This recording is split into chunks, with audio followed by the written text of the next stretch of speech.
Halo teman-teman semua, kembali lagi di seri video YouTube saya yang berkaitan dengan materi kalkulus. Ini adalah video ketiga, masih di bab 0.1 tentang bilangan real, estimasi, dan logika. Cuma topik pada video ketiga ini kita akan membahas tentang densitas. Oke, seperti apa? Sebelumnya saya coba mengingatkan bahwa 3 video sebelumnya itu saya sudah membahas tentang bilangan real, desimal berulang, dan desimal tak berulang. 2 video sebelumnya maksudnya. Dan di video kali ini kita akan sama-sama belajar tentang densitas. Kalau teman-teman ingin menonton 2 video sebelumnya, bisa dilihat di link pojok kanan berikut ini. Selanjutnya, materi yang mungkin akan kita bahas di video berikutnya itu terkait dengan estimasi dan logika. Tapi fokus di sini tentang densitas dulu. Oke, apa itu densitas? Kadang-kadang diterjemahkan juga sebagai kepadatan. Jadi densitas atau kepadatan bilangan real. Kita lihat contoh dulu dari bilangan bulat. Kalau ada pertanyaan seperti ini. Berapa banyak bilangan bulat di antara 1 dan 3? Kalau saya punya bilangan bulat di sini 1, lalu di sini 3. Ada berapa banyak bilangan bulat di antara 1 dan 3? Ya jawabannya hanya 1, yaitu 2. Oke ya. Di antara 1 dan 2 ini tidak ada bilangan bulat lagi. Di antara 2 dan 3 juga tidak ada. Sehingga ini sebenarnya ada kekosongan di sini ya. Ada celah di sini. Sehingga yang dimaksudkan dengan garis bilangan bulat sebenarnya tidak betul-betul berbentuk garis. Karena dia ada celah. Dari satu bilangan bulat ke bilangan yang lain itu ada celahnya. Kalau begitu, bagaimana kalau bukan bilangan bulat? Misalnya bilangan rasional. Ada berapa banyak bilangan rasional di antara 1 dan 3? Kalau saya punya 1 di sini, lalu 3 di sini.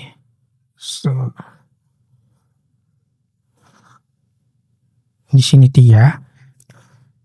Tadi di sini juga 2. Di antara 1 dan 3 ini ada tak hingga banyaknya bilangan rasional lain. Masih ingat ya, bentuk bilangan rasional itu adalah bilangan yang bentuknya pecahan P per Q, di mana P dan Q-nya itu bilangan bulat dan Q-nya tidak sama dengan 0 ya. Nah, jumlahnya ini ada tak hingga nih. Di antara 1 sampai 3 ini ada tak hingga banyaknya bilangan rasional. Tapi pertanyaannya, kalau begitu, tadi di bilangan bulat, garis bilangannya itu ada celahnya. Nah, kalau di bilangan rasional, apakah garis bilangannya tidak ada celahnya? Ya, jawabannya tidak juga ternyata. Karena di antara 1 dan 2 itu ada bilangan irasional ternyata ya. Apa? Misalnya akar 2. Misalnya di sini ya. Nah, akar 2 ini bukan bilangan rasional. Artinya, di antara 1 sampai 3 ada celah juga untuk bilangan rasional. Nah, satu-satunya bilangan yang tidak ada celah kalau digambarkan dalam garis bilangan itu adalah bilangan real. Nah, itu maksud dari kepadatan atau densitas dari bilangan real. Jadi kalau digambarkan dalam garis bilangan, bilangan real itu padat ya, sehingga tidak ada titik-titik yang menjadi celah. Oleh karena itu, secara khusus, apa itu densitas atau kepadatan bilangan real? Salah satu sifatnya bisa seperti ini. Jika diberikan 2 bilangan real sebarang ya, A dengan B, betapapun dekat jaraknya, akan terdapat suatu bilangan real yang lain. Jadi kalau diberikan dua bilangan real berbeda, sebarang dua bilangan real yang berbeda, mau sedekat apapun kedua bilangan real itu, kita akan tetap menemukan bilangan real lain di antara kedua bilangan real itu. Jadi misalnya kasusnya kalau A-nya itu kurang dari B, misalnya A-nya di sini, B-nya di sini. Nah, di sepanjang A dengan B ini, kita akan temukan bilangan real lain. Makanya tidak ada titik celahnya di antara A dengan B-nya. Semuanya akan menjadi garis lurus. Nah, bagaimana kita membuktikannya? Cukup mudah sebenarnya. Misalnya di sini A, di sini B. Untuk menemukan bilangan real lain di antara A dengan B, salah satunya kita bisa ambil titik tengahnya di sini. Titik tengahnya berarti A plus B dibagi 2. Karena A bilangan real, B bilangan real, A plus B bilangan real juga ya. Dibagi 2, 2 itu bilangan real ya, hasilnya bilangan real juga. Ya. Terus di antara A dan A plus 2, A plus B dibagi 2, ya ada juga tengahnya. Di antara sini dengan sini ada juga tengahnya, ini dengan ini ada juga tengahnya. Nah, argumen ini bisa dilanjutkan terus-menerus sehingga pada akhirnya kita bisa dapatkan tak hingga banyaknya bilangan real di antara A dengan B. Ad infinitum ya, istilahnya ya. Jadi ini rapat sekali di antara A dengan B, di mana A dengan B-nya adalah bilangan real. Nah, lebih jauh lagi, kita bisa katakan bahwa di antara sebarang bilangan A dengan B yang merupakan bilangan real, betapapun dekat jaraknya, akan terdapat tak hingga banyaknya bilangan rasional, juga bilangan irasional. Karena bilangan rasional dan bilangan irasional itu bagian dari bilangan real, gitu ya. Jadi ada tak hingga banyaknya bilangan rasional dan bilangan irasional. Konsekuensinya apa? Konsekuensinya adalah setiap bilangan irasional dapat kita aproksimasi atau kita dekati sedekat yang kita mau dengan bilangan rasional. Itulah sebabnya kenapa di video sebelumnya ada pertanyaan, apakah Pi itu 22/7? Jawabannya tidak ya. Karena 22/7 ini bilangan rasional, sedangkan Pi ini bilangan irasional. Tapi kita mengaproksimasikan Pi dengan 22/7 atau 3,14. Jadi setiap bilangan irasional bisa kita dekati dengan suatu bilangan rasional. Apa yang menjaminnya? Karena bilangan real ini padat, gitu ya. Nah, di video kali ini kita akan coba membahas kepadatan bilangan real. Yang pertama khususnya di bilangan rasional. Kita mulai dari kepadatan bilangan rasional. Tadi di sifat sebelumnya kan sudah kita ketahui bahwa di antara sebarang dua bilangan real, maka akan terdapat tak terhingga banyaknya bilangan rasional, juga tak terhingga banyaknya bilangan irasional. Nah, sekarang kita mau mulai dengan membuktikan bahwa di antara dua buah bilangan real, kita bisa menemukan ada bilangan rasional dan tak terhingga bilangan rasional itu. Jadi seperti ini ya sifatnya ya. Kepadatan bilangan rasional artinya di antara dua bilangan real sebarang A dan B terdapat tak hingga banyaknya bilangan rasional. Nah,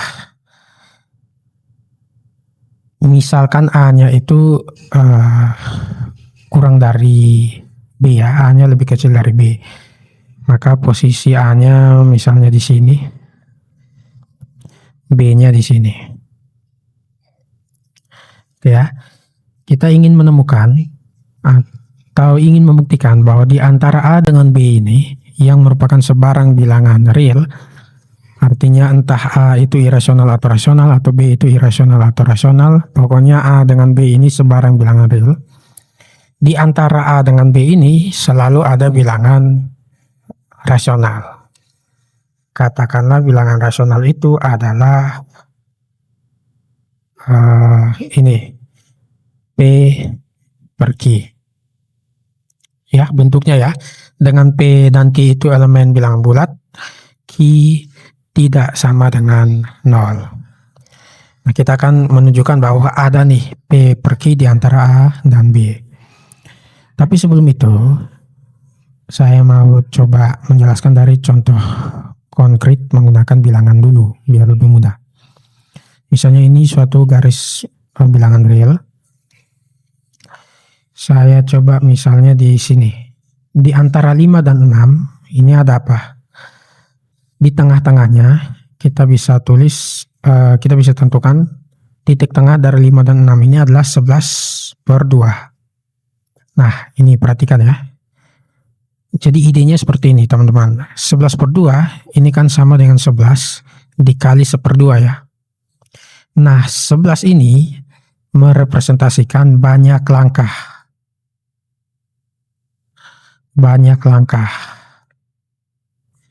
Sedangkan 1/2 ini merepresentasikan panjang langkah.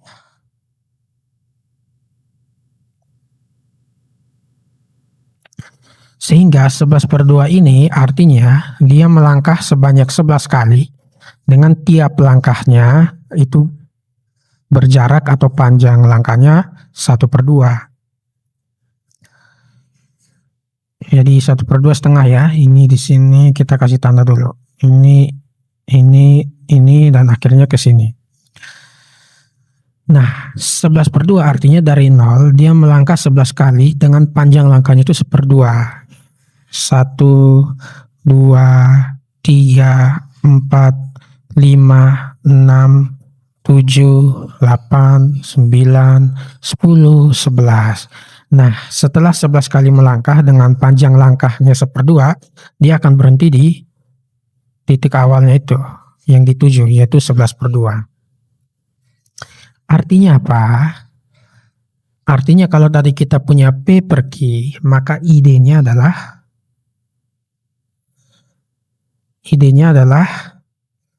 melangkah sebanyak P kali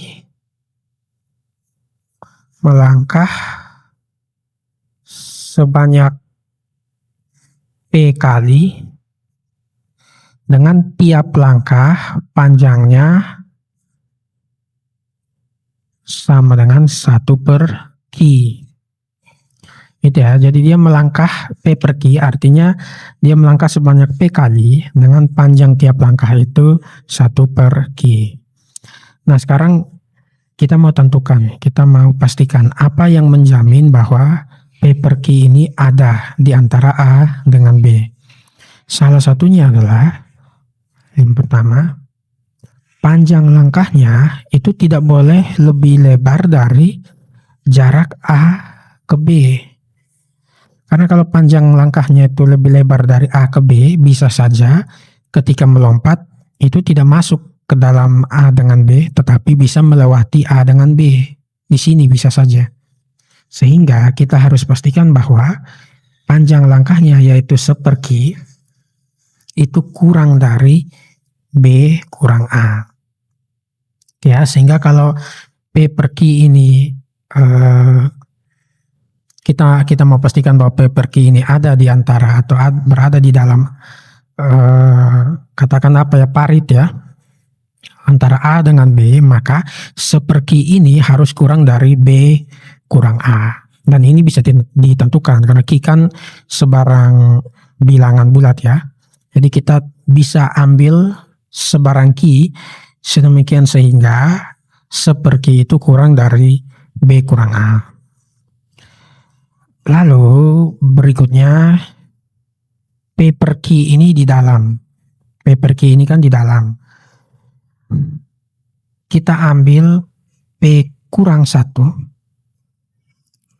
P kurang 1 ini adalah bilangan bulat terbesar Sedemikian sehingga kalau dibagi dengan Q, hasilnya itu kurang dari atau sama dengan A. Artinya apa? Kalau kita melangkah sebanyak P kali, kan sudah di dalam parit AB kan, sudah berada di dalam AB. Sudah lebih besar dari A dan kurang dari B. Nah, kita tentukan P kurang 1, di mana ketika melangkah sebanyak P kurang 1 kali, dengan panjang langkahnya itu seperti, dia itu posisinya masih belum masuk di dalam parit A dengan B. Si kurang dari A atau sama dengan A. Nah, ini dua syarat yang akan kita pegang untuk membuktikan bahwa P per Q itu berada di dalam parit A dan B di sini. Sekarang kita mau buktikan bahwa P per Q ini kurang dari B, juga lebih besar dari A. Kita buktikan satu-satu. Mulai dari yang pertama, kita ingin buktikan bahwa P per Q ini lebih besar dari A. Yang ini dulu ya. Kita mau buktikan yang ini dulu. Caranya apa? Kita pakai pembuktian kontradiksi. Kalau teman-teman belum pernah atau mau menonton video tentang pembuktian kontradiksi, bisa menonton video saya tentang metode-metode pembuktian di pojok kanan atas berikut ini. Nah, kita ingin membuktikan bahwa P per Q itu lebih besar dari A. Pakai kontradiksi, maka kita asumsikan sebaliknya bahwa P per Q itu tidak lebih besar dari A. Artinya P per Q kurang dari sama dengan A.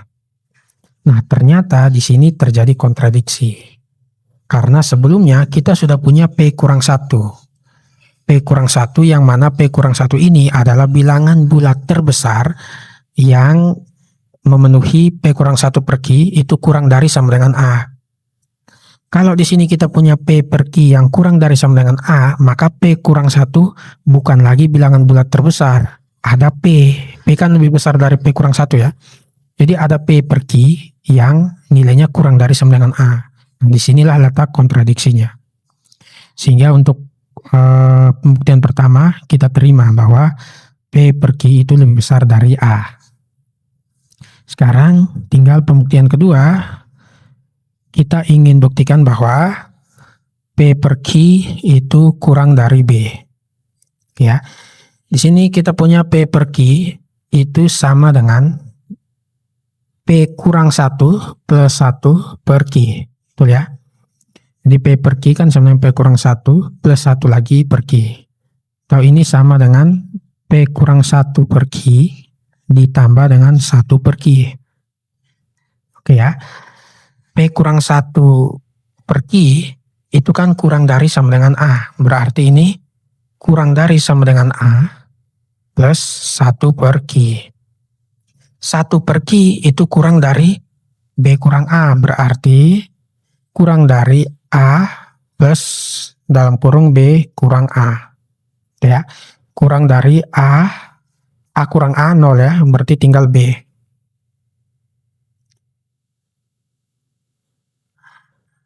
Berarti kurang dari B. Maka akhirnya kita dapat tunjukkan bahwa P per Q juga kurang dari B. Sehingga pembuktian yang kedua juga terbukti. Oke, jadi kita berhasil menunjukkan bahwa di antara A dan B yang merupakan sebarang bilangan real, ada P per Q yang merupakan bilangan bilangan rasional, gitu ya. Nah, ini pembahasan pertama tentang kerapatan bilangan rasional. Artinya di antara dua bilangan real terdapat minimal satu bilangan rasional dan tak terhingga banyaknya bilangan rasional. Berikutnya kita akan melihat hal yang sama, tapi bukan pada bilangan rasional, tapi pada bilangan irasional. Kita akan melihat tentang kerapatan bilangan irasional. Artinya di antara dua bilangan real sebarang terdapat tak hingga banyaknya bilangan irasional. Nah, itu akan saya bahas di video saya berikutnya. Oleh karena itu jangan lupa untuk ditunggu, didukung juga dengan subscribe, komen jika ada pertanyaan atau saran, kritik, dan juga like-nya. Terima kasih teman-teman semua, sampai jumpa di video berikutnya.